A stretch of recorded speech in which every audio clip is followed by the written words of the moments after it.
Hello बच्चों, स्वागत है आपका अपनी classes exam study with you में। बच्चों, अभी तक हम लोगों ने जो है वो क्लास 12th के भूगोल विषय के, ठीक है, भूगोल विषय के मानव भूगोल की जो बुक है, ठीक है, इसको हम बोल सकते हैं कि उसके हमने 5 चैप्टर जो है वो कल तक पूरे कर लिए थे। आज हम उसी के आगे का चैप्टर 6 जो है वो आप लोगों के लिए पढ़ने वाले हैं।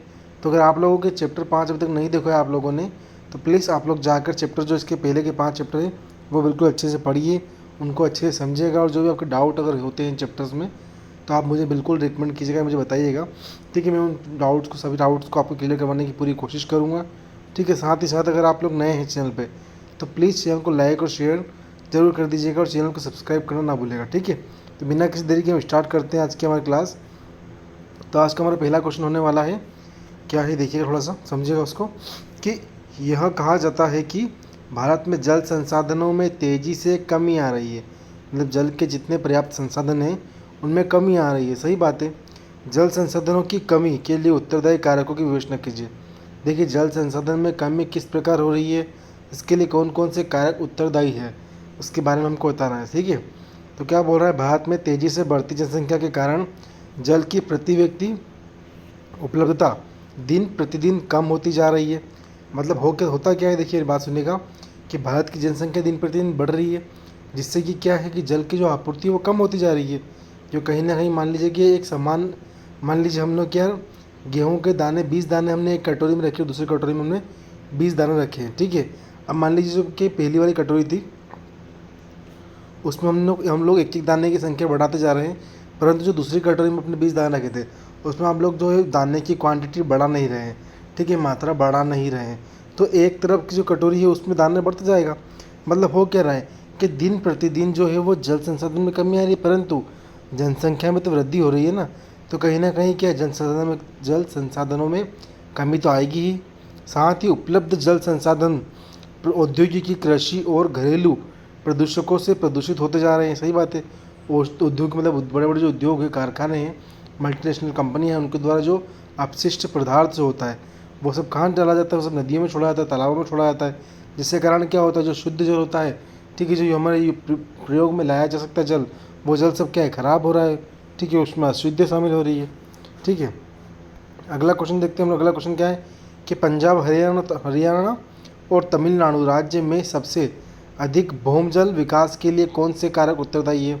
ठीक है, तो क्या बोल रहे हैं, पंजाब, हरियाणा तथा तमिलनाडु राज्यों में भूमजल विकास सबसे अधिक इसलिए संभव होता है क्योंकि इन प्रदेशों में कृषि के अंतर्गत उगाई जाने वाली फसलों को सिंचाई की आवश्यकता होती है। हरित क्रांति का शुभारंभ भी इन्हीं राज्यों से हुआ था।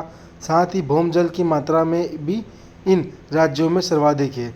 ठीक है, ध्यान दीजिएगा, मेरी बात सुनिएगा, कि हरित क्रांति की शुरुआत कहाँ से हुई है, पंजाब, हरियाणा और तमिलनाडु राज्य से हुई थी। ठीक है, और सर्वाधिक मात्रा में भूमजल कहाँ पर उपलब्ध है, ये कहाँ पर विकसित हुआ है, तो जो है पंजाब, हरियाणा और तमिलनाडु में ही विकसित हुआ है। ठीक है, फिर अगला क्वेश्चन देखते हैं हम लोग। हमारा क्वेश्चन नंबर 3 जो आज का है, क्या बोल रहा है कि देश में कुल उपयोग किए गए जल में कृषि का हिस्सा कम होने की संभावना क्यों है।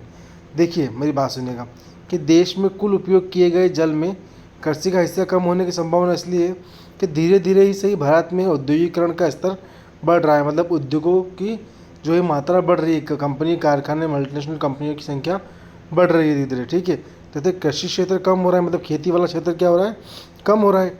नगरों के समीप की भूमि पर कृषि के अलावा अनेक आर्थिक गतिविधियों में भूमि उपयोग बढ़ने से कृषि भूमि सिकुड़ती जा रही है। हम लोग देख रहे हैं कि जितने भी बड़े बड़े शहर हैं जहाँ मान लीजिए पहले कृषि योग्य भूमि थी, आज वहाँ हम लोगों को मल्टीनेशनल कंपनियाँ, बड़े बड़े शोरूम, बड़ी बड़ी दुकानें वगैरह देखने को हम लोग को मिल रही है।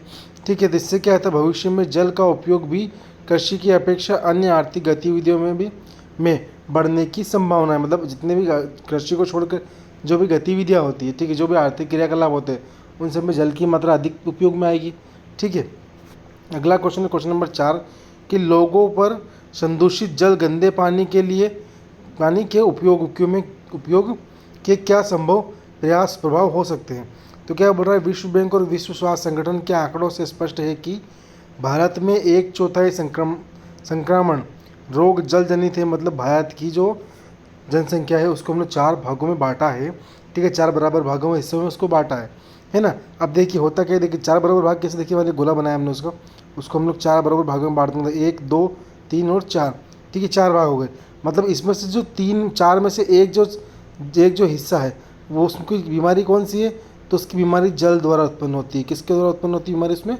जल द्वारा उत्पन्न होती है, ठीक है।